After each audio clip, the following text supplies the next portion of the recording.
चलिए 6 ढाला।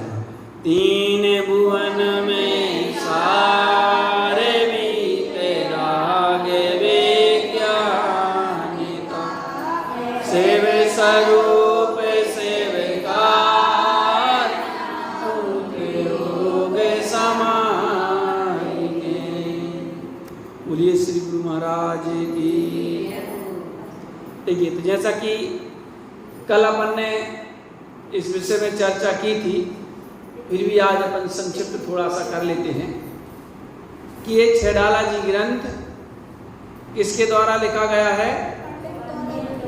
पंडित दौलत राम जी द्वारा ये छेडाला जी ग्रंथ लिखा गया है।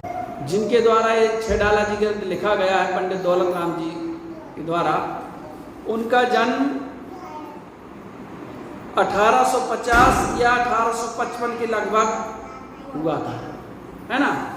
मतलब वही 185-90 साल के आसपास हो गए, ठीक है ना। और उनका जन्म जो है हाथरस ग्राम में हुआ था, जो कि जिला अलीगढ़ लगता है, उत्तर प्रदेश में है जी। ये बहुत ही विद्वान थे, है ना, बहुत ही विद्वान थे।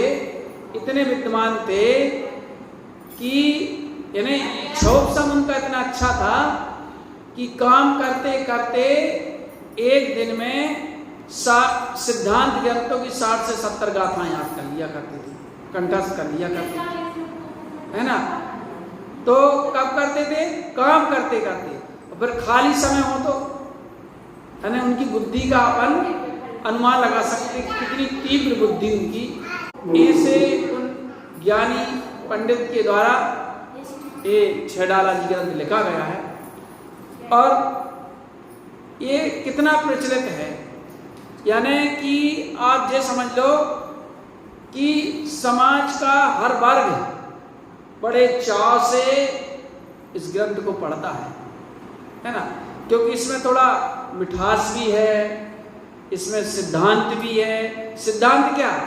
इसमें सिद्धांत तो ऐसा है कि आप ये सोचो कि कोई विषय इसमें कहा गया है, उस विषय को पूरा किया है इसी। एक तो ये विशेषता है ना, बहुत विशेषता है। और एक विशेषता और ये कि संक्षिप्त है बहुत। ये आप देख लो आप कि 100 गाथाएं भी नहीं है, 100 श्लोक भी नहीं है, 2 या छंदों में लिखी गई है। कितने छंद हैं? 95 छंद हैं।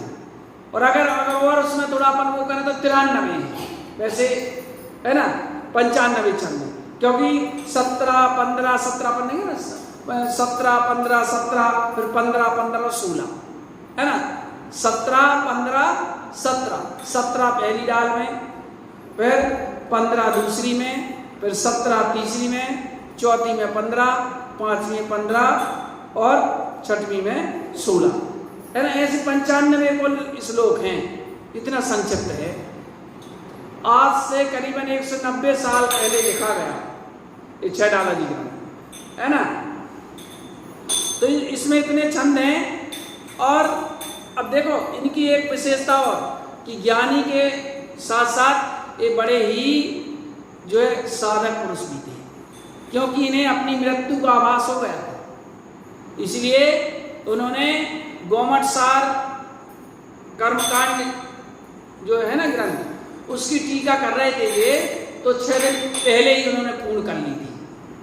ये विशेषता, साधक पुरुष थे, ज्ञानी पुरुष थे। और इसमें 6 ढाल हैं और इसकी विषय वस्तु भी इतनी उत्कृष्ट है, देखो। और क्रम भी इसका इतना उत्कृष्ट है कि एक तो नाम भी देखो 6 ढाला रखा, नाम भी 6 ढाला रखा, यानी बहुत ही सार्थक नाम है 6 ढाला। तो इसके 2 अर्थ निकलते हैं। एक तो ये निकलता है कि भाई 6 रागों में लिखा गया है। क्या? कहीं सोटा में, पद्री चंद में, नरेंद्र जोगी रासा में, रोला में, चाक में, हरिगीत का, ऐसे अलग अलग धारों में, रागों में लिखा गया, है ना। एक तो ये है, इसलिए 6 ढाला रखा, 6 धारों में लिखी गई। 6 ढाले ना इसलिए, तो 6 ढालों में 6 ढाला नाम रख दिया। पहली बात तो ये। और दूसरी बात इसका एक अर्थ और निकलता है कि जैसे युद्ध में कोई योद्धा होता है तो जब युद्ध में जाता है तो ढाल भी ले जाता है, तलवार भी ले जाता है। तो ढाल से क्या करता है? बचाव करता है अपना, है ना। तो उसके पास तो एक ही रहती है, और यहाँ तो 6 ढाल है ना, 6 ढाल है। यानी उन कर्मों से बचने के लिए अपने पास एक नहीं 6 ढाल हैं। ये 6 ढाला है पहली बात। तो इसका ये अर्थ भी है ना। और तो इसमें कितनी है? 6 ढाल हैं, 6 ढाल हैं। तो 2 अर्थ है इसका। एक तो 6 ढालों में लिखा गया है, इसलिए 6 ढाला कहा जाता है। और दूसरा ये भी है कि भाई जैसे कर्मों के बचाव के लिए अपन जैन है ना, इसलिए अहिंसात्मक शब्द ही प्रयोग करते हैं। इसलिए क्या कहा कि ढाल, तलवार नहीं कहा, ढाल कहा, है ना। इसलिए मान लीजिए युद्ध में जा रहे हैं तो क्या ढाल ले लिया, अपनी सुरक्षा तो हो जाएगी शत्रु से। जैसे वो राजा का उदाहरण दिया ना कल की, बताओ उस राजा ने कहा कि पूरे राज्य में कालीन बिछा दो क्योंकि मुझे कंकड़ गढ़ते कांटे पिसते हैं। तो मंत्री ने क्या कहा था कि हुजूर पूरे राज्य में कालीन बिछाने की क्या जरूरत है, जूते पहन लो तो तुम्हें कंकड़ नहीं गड़ेंगे, पूरे राज्य में बिछाने की क्या जरूरत। बस ऐसी बात है कि भाई किसी को मारना या हटाने की क्या जरूरत है। भाई आप स्वयं ही वो उपाय कर लो शत्रु से बचने के। तो किसी शत्रु को या किसी को मारना या भगाने की क्या जरूरत है ना। तो ये बात है। तो इसमें 6 ढाल है। तो 6 ढाल का कि अलग अलग इसमें विषय वस्तु भी है। पहली ढाल में कल बताया भी था कि पहली ढाल में इसमें जो है चारों गतियों के दुखों का वर्णन किया गया। यानी पहली ढाल और 5वीं ढाल जो है वैराग्य प्रधान है। देखो चारों गतियों के दुखों का वर्णन किया भाई किसी भी गति में दुख सुख नहीं है ना। किसी भी गति, मनुष्य गति हो चाहे देव गति हो चाहे त्रियंश गति हो चाहे नरक गति हो, किसी भी गति में सुख नहीं है ना। इसलिए हमें क्या, हमें उपादेय क्या है? मोक्ष है। इन गतियों से हमको छूटना है, ये वैराग्य जागृत होता है। और 5वीं ढाल में भी 12 परीक्षाओं का वर्णन किया है, 12 भावनाओं का वर्णन किया है ना। और बाकी 4 ढालों में ज्ञान प्रदान कथन अपन जी कह सकते हैं कि इसमें है। तो पहली ढाल में चारों गतियों के दुखों का वर्णन किया गया कि भाई देखो चारों गतियों में कैसे कैसे दुख हैं। तो कहना भाई अब चारों गतियों में इतने इतने दुख हैं, तो इन दुखों का कारण क्या है? इन दुखों का कारण क्या है? तो कह रहे इन दुखों का कारण है मिथ्यात्व। दुख का कारण क्या है? मिथ्यात्व। तो दूसरी ढाल में मिथ्यात्व का वर्णन किया है ना, ये बात है। तो भाई इन चारों गतियों पर वर्णन का कारण मिथ्यात्व है। तो फिर इन चारों गतियों से छूटने का उपाय क्या है? तो बोले सम्यक है। तो तीसरी ढाल में सम्यक दर्शन का प्रतिपादन किया है ना। बोले अब सम्यक दर्शन के साथ साथ सम्यक ज्ञान होता है। तो चौथी ढाल में सम्यक ज्ञान का और एक देश चारित्र का वर्णन किया, मतलब श्रावक के अनुव्रतों का वर्णन किया है। और इसके बाद जो है 5वीं ढाल में श्रावक जो होता है आगे चल करके मुनि बनता है।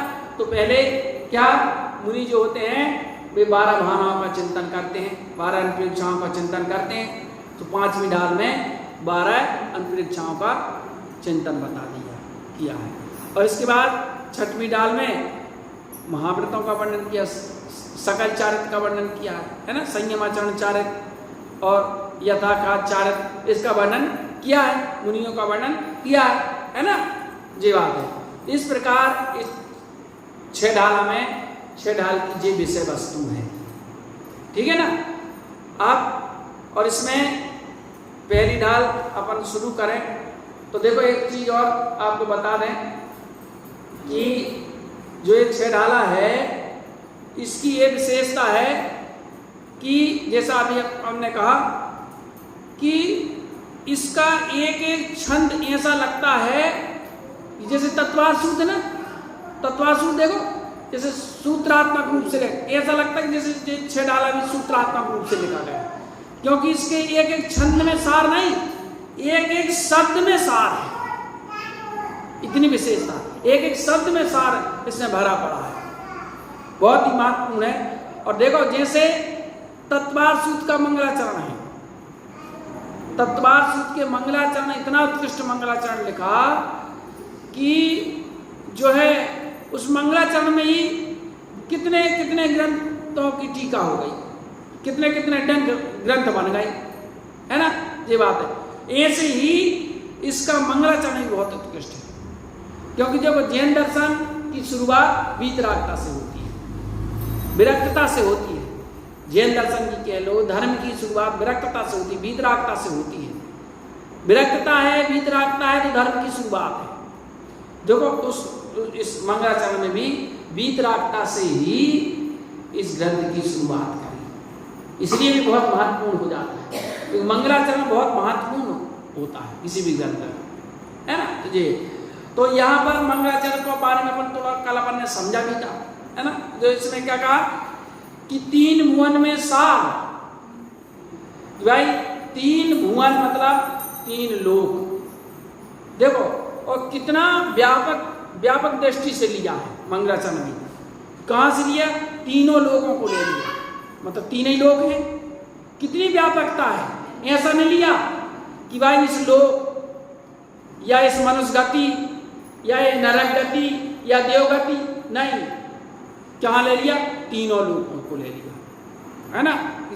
कि तीनों लोगों में, यानी तीनों लोगों को, अब विश्व भी नहीं दिया कि विश्व को ले लें, भाई इस विश्व में ये नहीं लिया, तीनों लोगों में, है ना। तीनों लोगों में सारभूत वस्तु कहती क्या है? तीनों लोगों में सारभूत वस्तु क्या है?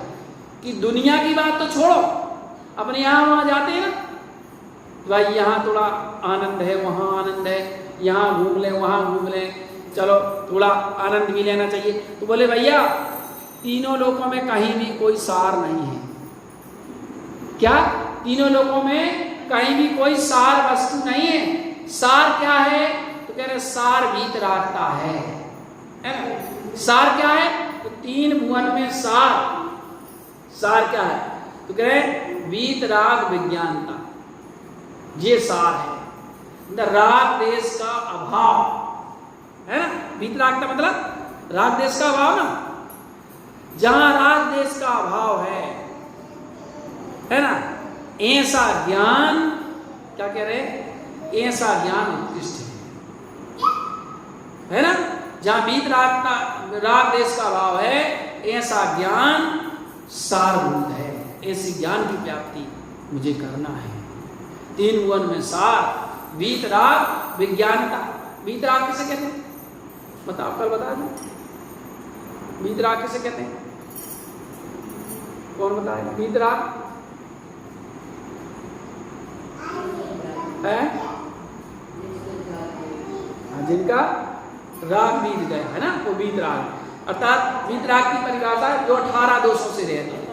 अरे अनंत भगवान किसे कहते हैं? परिभाषा पढ़े ना अपन ने।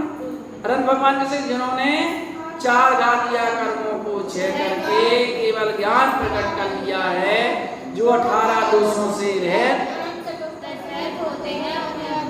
अनंत भगवान या वीतराग भगवान कहते हैं, है ना, ये बात है। तो 18 दोष की भी बता दें। 18 दोष पता है कौन कौन? हाँ वो बोलो। जन्म जरा,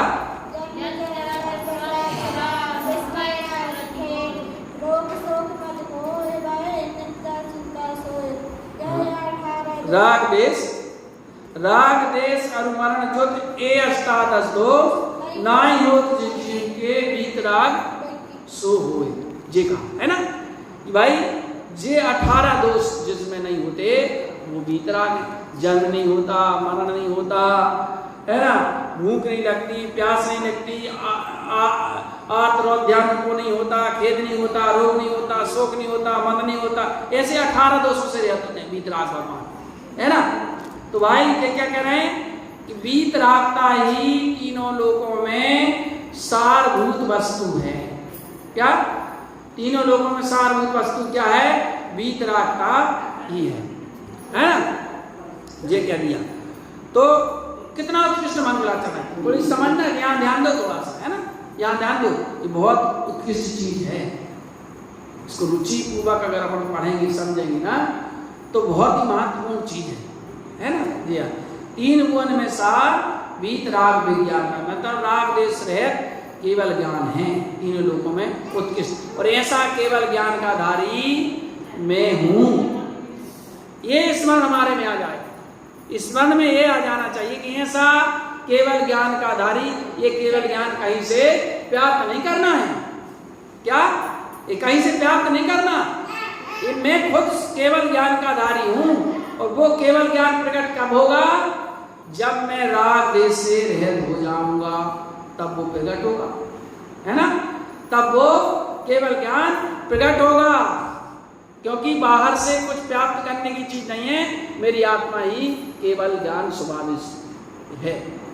शुद्ध सचेतन बुद्ध जिन केवल नान साहु, सो अप्पा अर्जुन मनाऊं, जो चाहो सिवलाऊं। शुद्ध सचेतन बुद्ध केवल ज्ञान स्वभावी आत्मा है ना।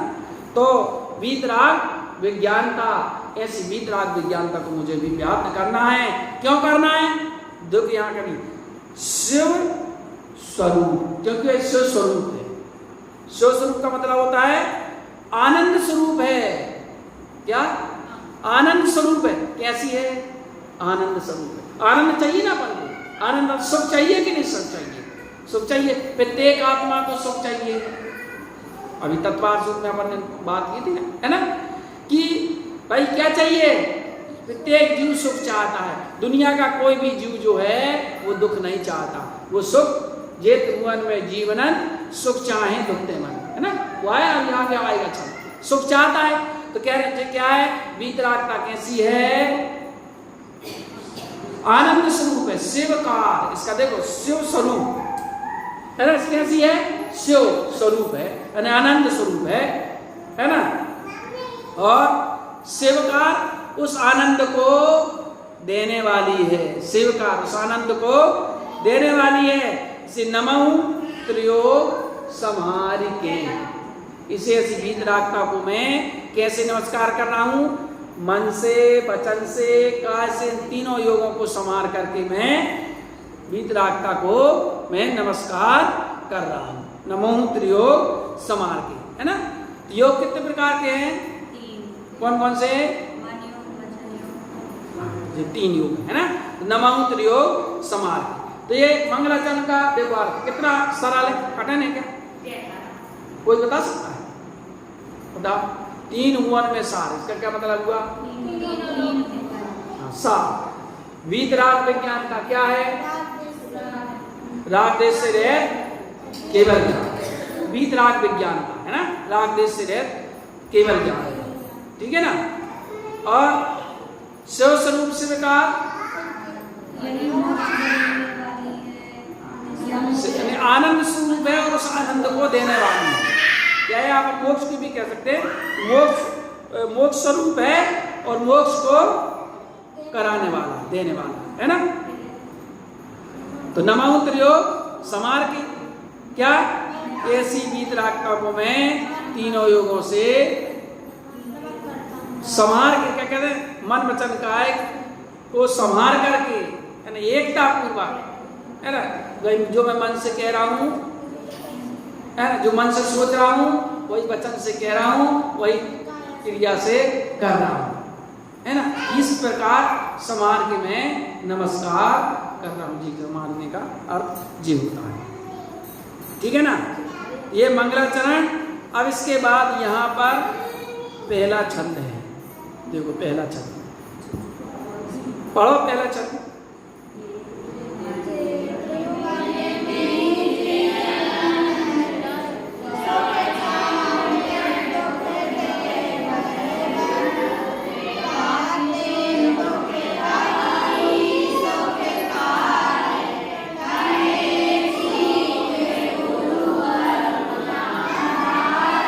देखो पहले छंद में तो मंगलाचरण किया था, इसीलिए हमने इसको पहला कहा। यद्यपि पहला, अब ये दूसरी बात अपन ने पढ़ी।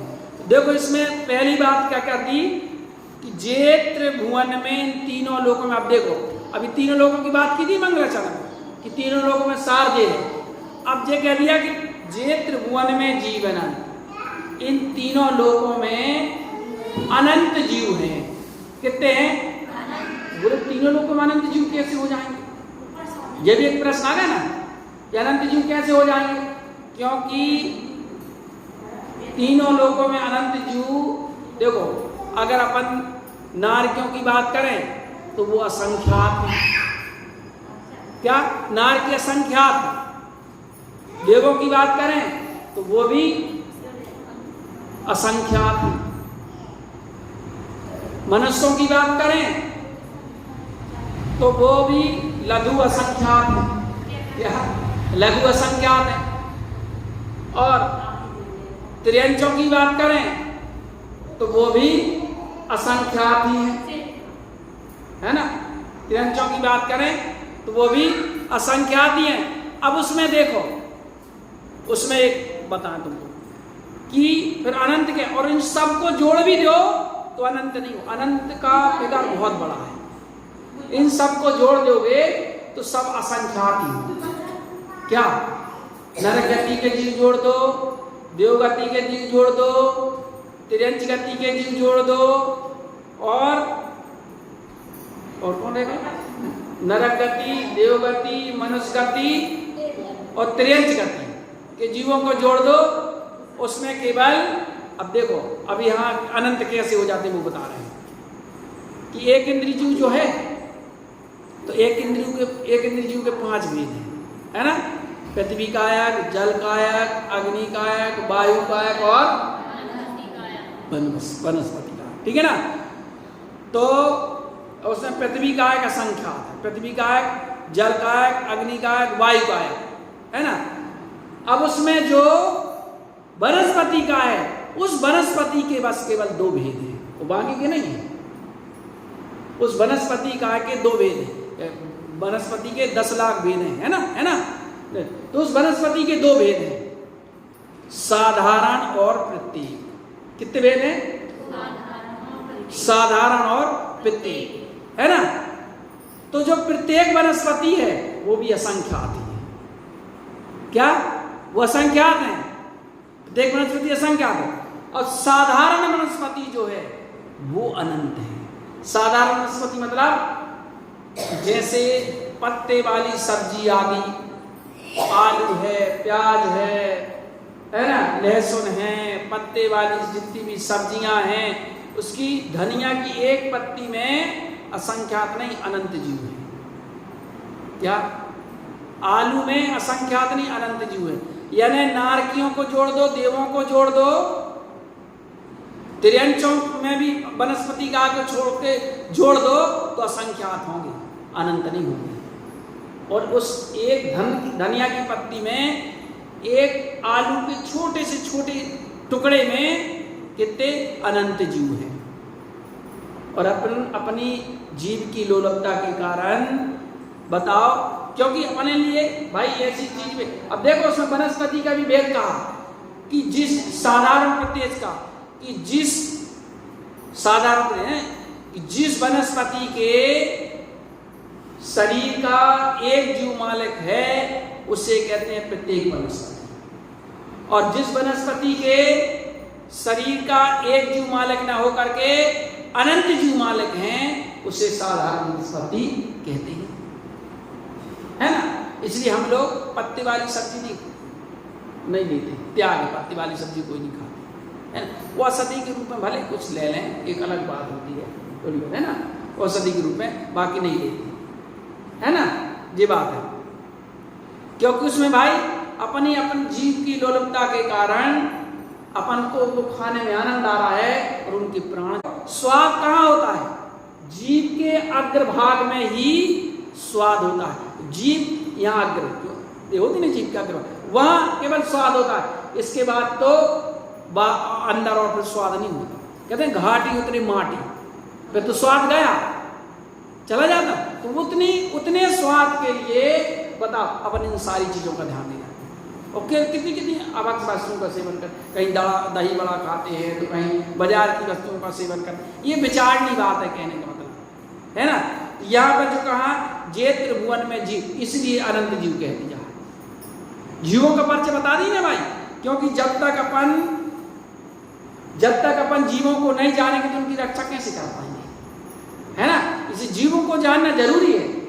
जे त्रिभुवन में जीव अनंत, इसी ने बता दिया वे सभी जीव सुख चाहते हैं, दुख से डरते हैं, ये कह दिया। भाई हम बस नहीं, ऐसा नहीं कि हमें को बस पीड़ा होती है, हमें बस पीड़ा नहीं होती, और भी जो जीव हैं वे उनको भी पीड़ा है भाई, वे उनको भी चेतना है, उनको भी दर्द होता है, उनको भी कष्ट होता है। कहने का मतलब तो तुम्हें अपने कष्ट की तो चिंता है, और दूसरा मर जाए तो उनकी चिंता नहीं है नहीं? कि अपना काम बनता सो भाड़ में जा जनता, ये क्या बात है नहीं? भाई हमारा काम बन रहा है सो तुम मारो चाहे जियो, कोई मतलब नहीं। ये तो बड़ा स्वार्थी बना। ऐसे स्वार्थी जीवों की कभी मुक्ति होगी, मोक्ष होगा है? जो पर को दुख दे सुख माने उसे पता दे, वो कभी सुखी रह सकता है? कहने का मतलब इसलिए भैया सुखी रहना है तो जितना हो सके अपन को पापों से बचना है। पापों से बचेंगे, हिंसा से बचेंगे तो अपन सुखी हो सकते हैं, नहीं हो सकते। जेत वन में जीवनंत सुख चाहे दुख ते भयवंत। क्या चाहते हैं? वे सभी जीव सुख चाहते हैं, दुख से डरते हैं। सभी जीव हैं, ऐसा नहीं है। सुख चाहे दुख ते भयवंत, ताते दुखारी सुकर। अब देखो यहाँ क्या करें कि भाई देखो सभी जीव हैं, अनंत जीव हैं तीनों लोकों में, तो सभी जीव सुख चाहते हैं, दुख से डरते हैं, है ना? लेकिन ये जीव सुख दुख को ही नहीं जान रहे कि वास्तव में सुख क्या है और दुख क्या है। ये भी बात इसलिए बता रहे हैं कि सुख क्या है और दुख क्या है, यही भी तो नहीं जानते हम, क्योंकि हमको संसार के विषय भोगों की हमने सुख मान रखा है, जबकि वो सुख नहीं है, सुखाभास का। ये केवल सुखाभास है, हम मान लिया हमने इनको सुख। सुख वास्तव में इसमें है नहीं है। तो अब ये कह रहे हैं कि देखो हम बता रहे हैं सुख के बारे में, तो ताते दुखकारी सुखकार। इसलिए देखो क्या करें, इसलिए ताते मतलब इसलिए दुख को हरने वाली, दुखहारी, दुख को हरने वाली, और सुखकार मतलब सुख को देने वाली। क्या?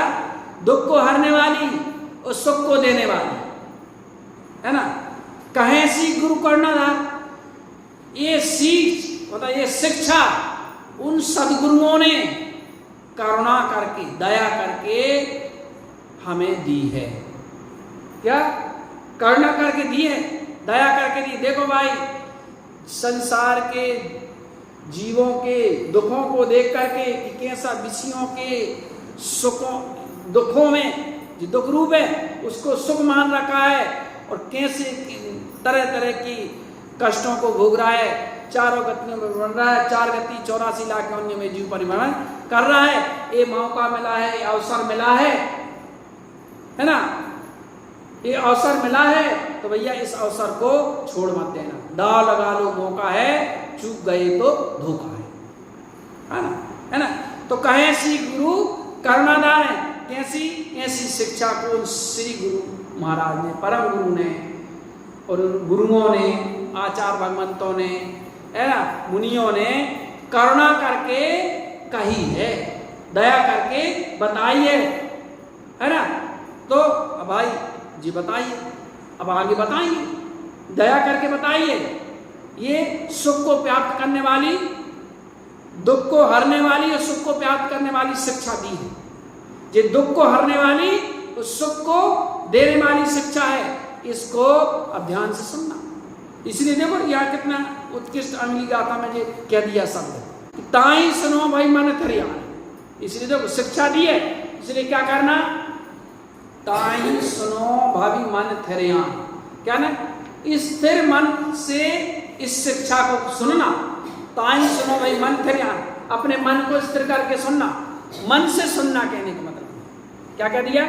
मन से मतलब अंतरंग से सुनना, रुचि पूर्वक सुनना, रुचि पूर्वक सुनना इसको, इस शिक्षा को। क्योंकि देखो ये शिक्षा ऐसी शिक्षा है, अपन लौकिक शिक्षा जो रहते हैं उस लौकिक शिक्षा को कितनी रुचि पूर्वक अर्जन करते हैं और पढ़ते हैं। देखो क्योंकि हमें क्या दिखता है, उस लौकिक शिक्षा को हम प्राप्त कर लेंगे तो हमें क्या हो जाएगा? हमें कोई जॉब मिल जाएगा, है ना? यानी हमें कोई नौकरी मिल जाएगी, मतलब नौकर बनना चाहते हैं, मालिक नहीं। ये लौकिक शिक्षा जो है तुम्हें नौकर बनाने वाली है, ध्यान रखना, नौकर बनाने वाली है। और ये शिक्षा तुम्हें मालिक बनाने वाली है, ये मालिक बनाने वाली शिक्षा है। लौकिक शिक्षा का हम यहाँ पे विरोध नहीं कर रहे हैं, पढ़ना चाहिए, लेकिन उद्देश्य क्या रखना चाहिए? नौकर बनने का उद्देश्य नहीं हमारा होना चाहिए कि हमें तो नौकर नहीं, हमें मालिक बनना है। नौकरी कर लेंगे, अरे क्या करना, मालिक बनो ना भाई। जब उद्देश्य बड़ा होना चाहिए, जैसे उन्होंने कितना बड़ा उद्देश्य दिया, 3 भुवन में सार, तीनों लोगों में सार बता दिया। ऐसे नहीं बता कि इस मध्य प्रदेश में सार या हिंदुस्तान में सार, ऐसा कहा कि तीनों लोगों में सार। ये शिक्षा तीनों लोगों में सारभूत है जी कहीं। तो हमारी इसके प्रति कितनी रुचि रहती है, बोलो, उस शिक्षा के प्रति कितनी रुचि है? अपनी बात नहीं, देखो आप अपने बच्चों को, घर परिवार के लोगों को अपन पैसे खर्च करके भी उस शिक्षा को प्राप्त कराने का प्रयास करते हैं और करवाते हैं। बाहर भी भेजते हैं लोग शिक्षा प्राप्त, भैया जैसे भी करो, करते हैं, है ना, करते, बताओ। लेकिन इस शिक्षा को अपन करते इतना, बताओ, सुनते ही नहीं रुचिपूर्वक, क्योंकि हमें ये लगता है कि ये इससे क्या मिलने वाला है, इससे क्या होने वाला है। क्योंकि जब की रुचि नहीं है ना, तो ताई सुनो भाई मन थिरयान, जो चाहो अपनो कल्याण। अगर कल्याण चाहते हो तो वास्तव में, ये कह रहे हैं कि वास्तव में कल्याण चाहते हो, कि बस अपन परिपाटी निभा रहे हैं कि न भैया क्या कहेगी, लोग क्या कहेंगे, इसीलिए चलो मंदिर। काका कि देखो मंदिर तक नहीं आ रहे, फिर यहाँ तो ऐसा नहीं, रुचिपूर्वक की भाई देखो हमें जाना था 1100, लेकिन आप लोगों की इतनी उत्कृष्ट भावना थी, है ना भाई। 1100 वाले भी बहुत यार, उन्हें अफसोस है इस चीज का, अफसोस है कि कैसे क्या। अब वो पानी निमित्त बन गया, ऐसा नहीं कि कोई पानी निमित्त बनेगा और कुछ परिस्थिति थी इसलिए वो चीज हो गई, है ना। अपन लेकिन जे अपन कहें कि भाई ठीक है, आप लोगों की भावना थी, रुचि थी, इसलिए वो कार्यक्रम कैंसिल हो गया 1100 का, है ना, ये बात है। तो लेकिन एक जनरल बात कर रहे हैं कि भाई ऐसी रुचि या ऐसा हमें लगता है कि नहीं हमें कल्याण करना है। कल्याण का मतलब लोग थोड़ा जैसे सोचते, कल्याण मतलब मरना, है ना, या मर जाना, ये है, या कोई दुखमय जीवन जीना। दुखमय जीवन की बात नहीं है, सुखमय जीवन जीना। कल्याण मतलब क्या? आनंद में आ जाना। कल्याण मतलब आनंद में, आनंद को प्राप्त करना। कि संसार में कहीं भी देखो आप सुख नहीं है, ये बात नहीं।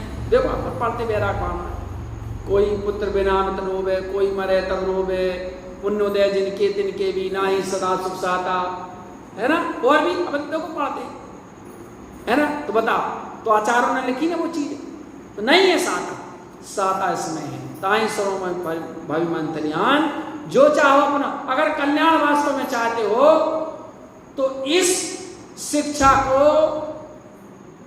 स्थिर मन से सुनना, एकाग्र मन से सुनना, रुचि पूर्वक सुनना, तो कल्याण का मार्ग निश्चित रूप से प्राप्त होगा। अब यहां से बिल्कुल शुरू कर रहे हैं अपन इसको, इस छंद को पूरा करके अपन, समय अभी हो गया है, अपन आगामी सत्र में इसको करेंगे कि मोह महामद पियो नागी। तो सबसे बड़ी शिक्षा क्या है कि सबसे बड़ा शत्रु क्या है कि मोह है। मोह महामद पियो नाग, भूल आपको भरमतवादी। क्या कह रहे हैं कि ये मोह रूपी महामद कहा, शराब होती ना, शराब, मद मतलब 7 प्रश्न के अंतर्गत आती, मद मतलब शराब, है ना भाई, मद मतलब शराब। तो 7 प्रश्न के अंदर अपन कहते हैं, तो वो मद मतलब शराब, तो वो कितनी तेज होती, कोई पी ले तो घंटा 2 घंटा तो उसको होश नहीं है, कोई और ज्यादा पी ले थोड़ा 2 4 5 घंटा भी होश रह जाता है ना, इतना ही होता ना। तो कह रहा है उस शराब से भी ये शराब तेज है, मोह रूपी शराब, ये महामद कह दिया इसको। वो तो मद है, ये महामद है। मोह रूपी शराब महामद है, ये तेज शराब उससे भी ज्यादा तेज है, क्योंकि वो 2 4 घंटा 5 घंटा 10 घंटा ही तुम्हें बेहोश करेगी ना। लेकिन ये शराब तो तुम्हें अनादिकाल से क्या बेहोश की हुई है। अब बताओ उससे कंपेयर करो।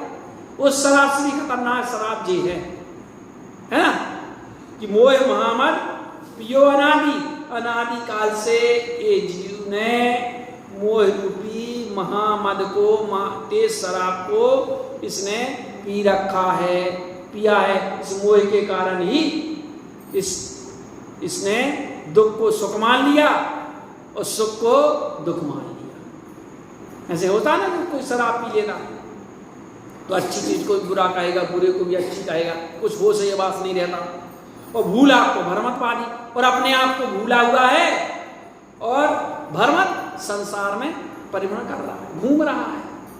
तो किस कारण से घूम रहा है? मोह रूपी महामद के कारण ये जीव अनादिकाल से संसार में परिभ्रमण कर रहा है और घूम रहा है ना। तो क्या कर रहा है कि भाई इस मोह रूपी मदरा को छोड़ो और अपने आत्म स्वभाव को जानो, तो कल्याण का मार्ग तुम्हारा बनेगा। अब आगे और शिक्षा देंगे, एक एक गतियों के दुखों को बताएगा। देखो क्या वैराग्य क्या उत्पन्न करेंगे। भाई वैराग्य कैसे उत्पन्न होगा? जब तक तुम उन दुखों को दुख रूप नहीं जानोगे तब तक वैराग्य होने वाला नहीं है।